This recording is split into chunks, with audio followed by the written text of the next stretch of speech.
नागमती बड़ी ही पतिव्रता स्त्री थी, लेकिन इसके पति में एक बहुत बड़ी कमी थी। जो पर स्त्री को, दूसरे की स्त्री को ज़्यादा प्रेम करते थे, जिनका नाम था रतन सेन, जो चित्तौड़ के बसने वाले थे। नागमती रतन सेन की पहली पत्नी थी। गौर करते हैं नागमती वियोग के बारे में।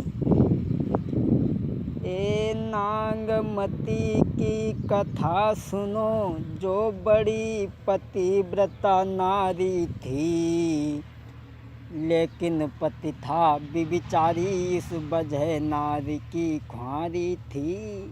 नागमती ए नागमती की कथा सुनो, जो बड़ी पतिव्रता नारी थी, लेकिन पति था व्यभिचारी, इस वजह नारी की ख्वारी थी।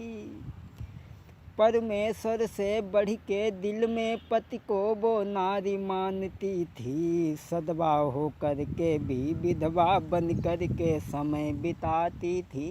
किस तरीक़ा से? ये सदवा होकर के भी विधवा की जीवन व्यतीत करती थी। पति नारी दूसरी के चक्कर में, पति नारी दूसरी के चक्कर में अपनी नारी को भूल गया। पति के बिछुड़न से नारी का घर में दिल रहते ऊब गया। पति के बिछुड़न से नारी का घर में दिल रहते ऊब गया। नागमती बड़ा ही पतिव्रता स्त्री थी। बात उसमें ये थी, चित्तौड़ के राजा रतन सेन से बचपन में ज्योतिषियों ने ये कहा कि तुम्हारी शादी पद्मावती के साथ में होगी, लेकिन शादी नागमती के साथ में जब हो गई, और वो नागमती देखने में बहुत सुंदर थी। अरे थी जो पति व्रता नारी, दमके चंदा सिरे उजियारी। अरे लटके के सज से नागिनी कारी, नैना हिरना की रेउ नहारी। नागमती बड़ा ही सुंदर थी। एक दिन पद्मावती का तोता उड़कर के नागमती के पास में आ गया, तो नागमती ने ये पूछा उस तोता से कि हमें ये बताओ, हमसे भी ज़्यादा सुंदर स्त्री दुनिया में और कोई है? तो उस तोता ने कहा कि तुमसे ज़्यादा सुंदर स्त्री एक पद्मावती है। रानी ने जब ये बात सुनी तोता के मुँह से, तो सोचा ऐसा ना हो कि ये तोता हमारे पति को बता दे और हमारे पति इस स्त्री के चक्कर में पड़ जाएं और हमें भूल जाएं। तो उस तोता को नागमती ने मार डालना चाहा, लेकिन उस तोता को दासी ने बचा लिया। और वही बात राजा रतन सेन ने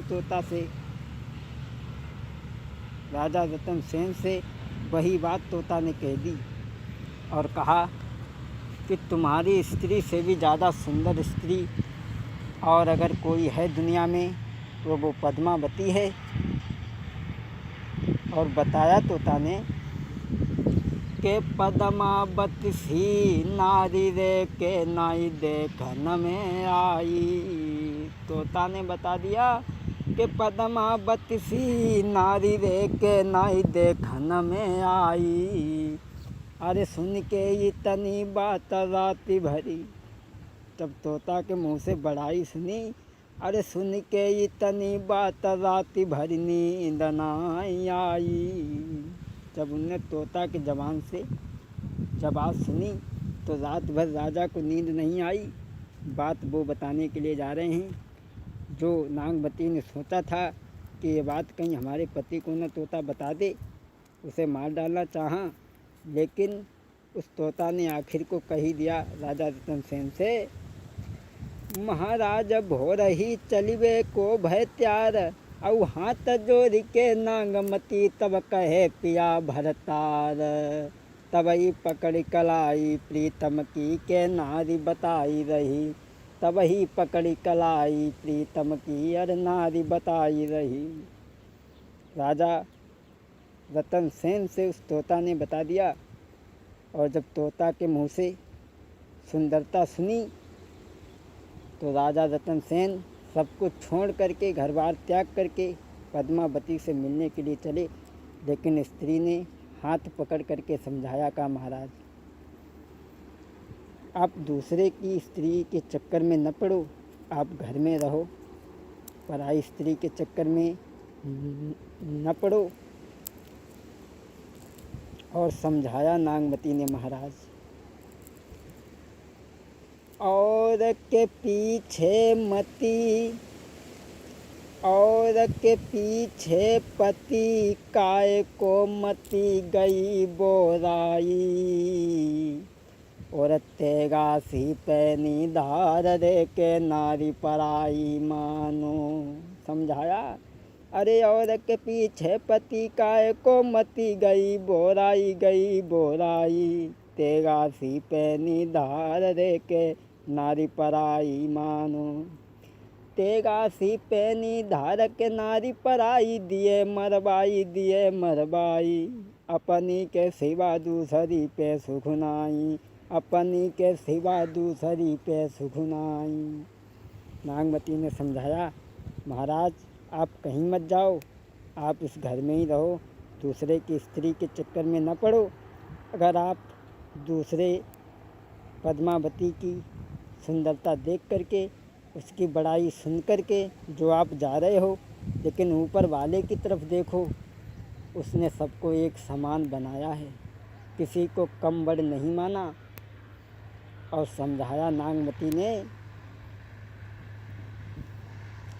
के रूप रंग किए अलग अलग, रंग स्वरूप में तो भेद हो सकता है, लेकिन बनाने वाले ने के रूप रंग किए अलग अलग, नायंगों में मतभेद किया, एक समान पुरुष और नारी, सबको बना कर भेज दिया, एक समान पुरुष और नारी, सबको बना कर भेज दिया। रंग स्वरूप में तो भेद हो सकता है, लेकिन अंगों में भेद नहीं हो सकता। उस दुनिया के बनाने वाले भगवान ने जब दुनिया रची, तब हम पे ये बहुत बड़ा एहसान किया के रूप रंग किए अलग अलग, नायंगों में मतभेद किया, एक समान पुरुष और नारी, सबको बना कर भेज दिया। समझाया महाराज, बड़ी ही बुद्धिमानी की बात कही नागमती ने के रूप दो प्रकार की सूरत रखी, एक गोरी एक कारी।